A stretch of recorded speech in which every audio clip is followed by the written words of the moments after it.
Hey everybody, we're on day 17 of our Bible in a Year plan. This is the final day of Genesis. We're on Genesis 49 and 50. Today we're going to see the end of the beginning. And tomorrow we will transition into Exodus. But today we are finishing up Genesis. There are some pretty significant things going on that we're going to go over.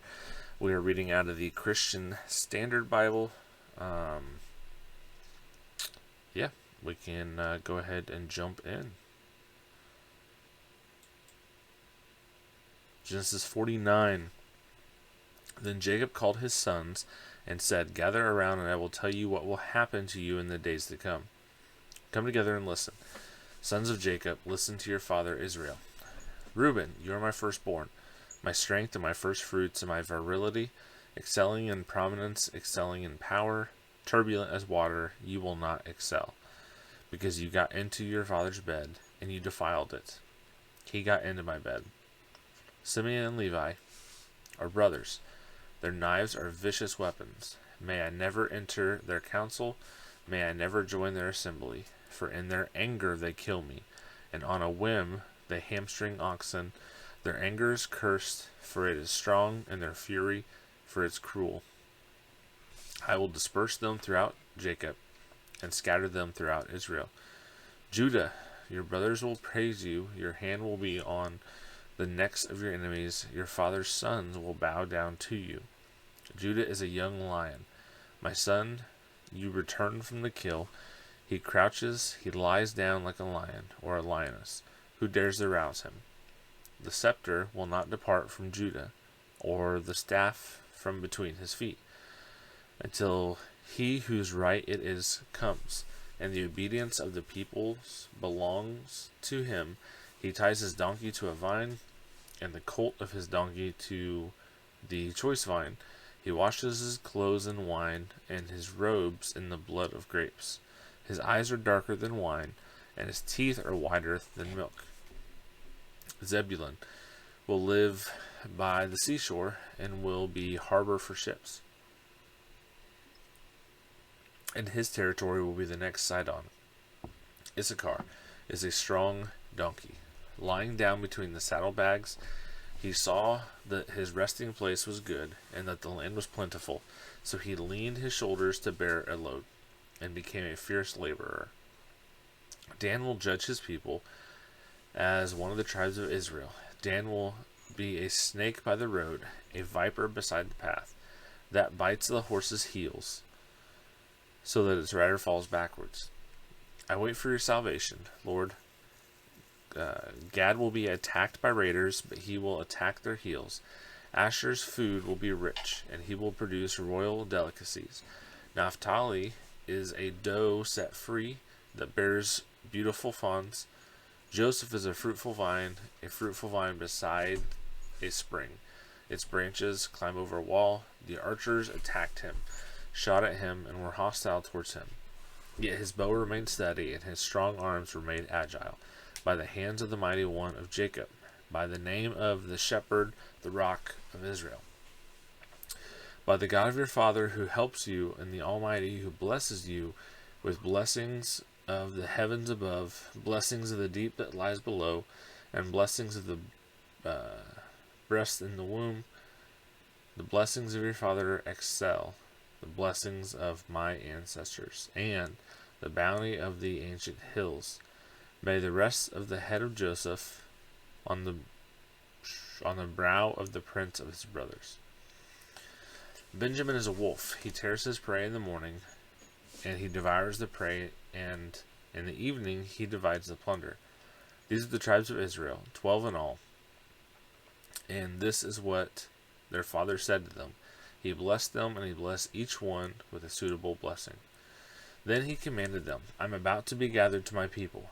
Bury me with my ancestors in the cave in the field of Ephron the Hethite. The cave is in the field of Machpelah, near Mamre, in the land of Canaan. This is the field Abraham purchased from Ephron the Hittite as burial property. Abraham and his wife Sarah are buried there. Isaac and his wife Rebekah are buried there, and I buried Leah there. The field and the cave in it were purchased from the Hethites. When Jacob had finished giving charges to his sons, he drew his feet into the bed, took his last breath, and was gathered to his people. Chapter 50. Zit for Genesis. Then Joseph, leaning over his father's face, wept and kissed him.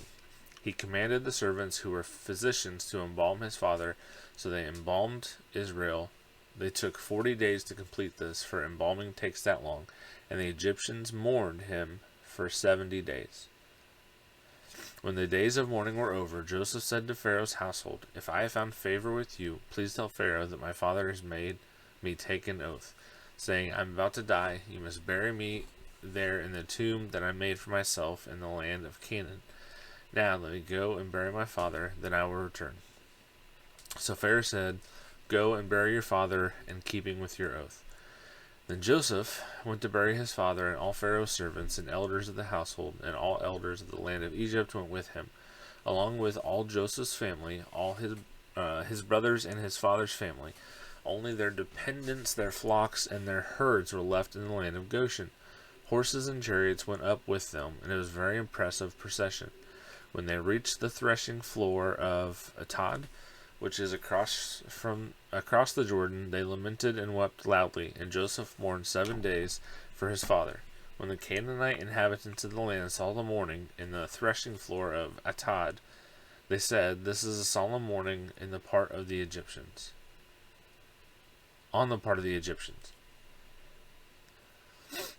Therefore the place is named Abel Mizraim. It is across the Jordan. So Jacob's sons did for him what he had commanded them. They carried him to the land of Canaan and buried him in the cave of Machpelah in the field near Mamre, which Abraham had purchased as burial property from Ephron the Hethite. After Joseph buried his father, he returned to Egypt with his brothers and all who had gone with him to bury his father. When Joseph's brothers saw that their father was dead, they said to one another, 'If Joseph is holding a grudge against us, he will certainly repay us for all the suffering we have caused him.' So they sent this message to Joseph. 'Before he died, your father gave a command. Say this to Joseph: Please forgive your brothers' transgression and their sin, the suffering they caused you. Therefore, please forgive the transgression of the servants of the God of your father.' Joseph wept. When their message came to him, his brothers also came to him, bowed down before him, and said, 'We are your slaves.' But Joseph said to them, 'Don't be afraid. Am I in the place of God? You sinned against you. You planned evil against me. I can't read. God planned it for good to bring about the present result, the survival of many people.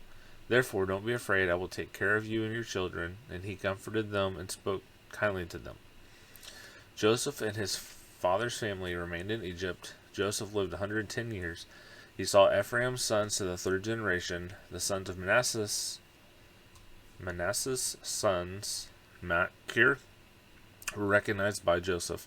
Joseph said to his brothers, 'I am about to die, but God will certainly come to your aid and bring you up from this land in the land he swore to give to Abraham, Isaac, and Jacob.' So Joseph made the sons of Israel take an oath. 'When God comes to your aid, you are to carry my bones up from here.'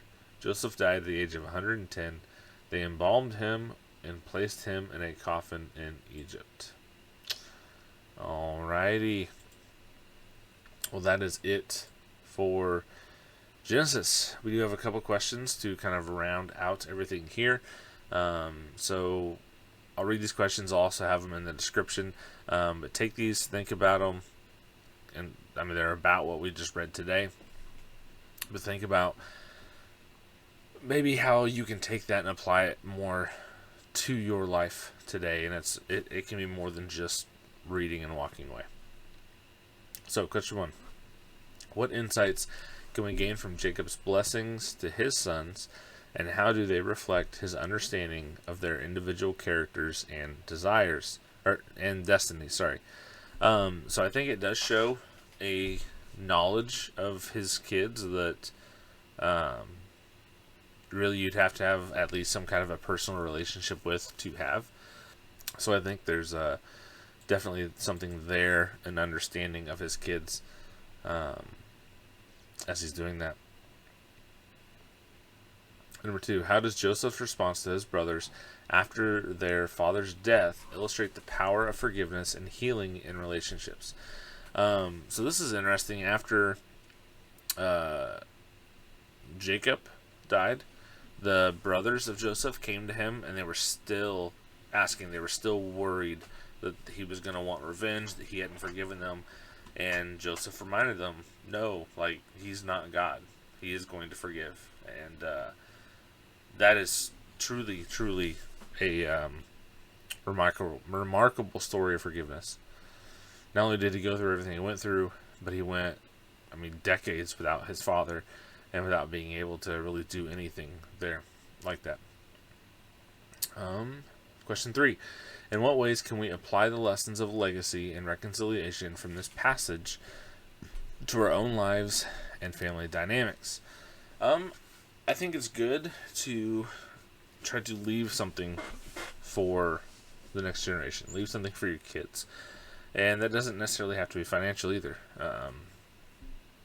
I think the best thing you can leave for your kids is helping them to develop a foundation in Christ. And so that is one thing that that can be done. We can do. Yeah, so we'll wrap it up here. Hope you have liked this. Hope you've enjoyed it, been blessed by it. Don't forget to like, subscribe, notification bell, all that fun stuff. Leave a comment below. Let us know what you thought. You can either comment on what we read, a question, a statement, just something that stuck out to you want to talk about. Any of that, feel free. Just jump straight in and do it. And I will try to get back to as many people as I can. You can also reach out directly to any of our social medias. We have X, Instagram, and Facebook, all of them. So you can reach out directly, and I will respond. I am able to get on all of those. I hope this has been a blessing to you. I hope you've enjoyed it. We are moving on from Genesis and just going to continue booking on through, and we will pick it back up tomorrow in Exodus 1. So appreciate it. Thanks for watching. Thanks for listening. God bless.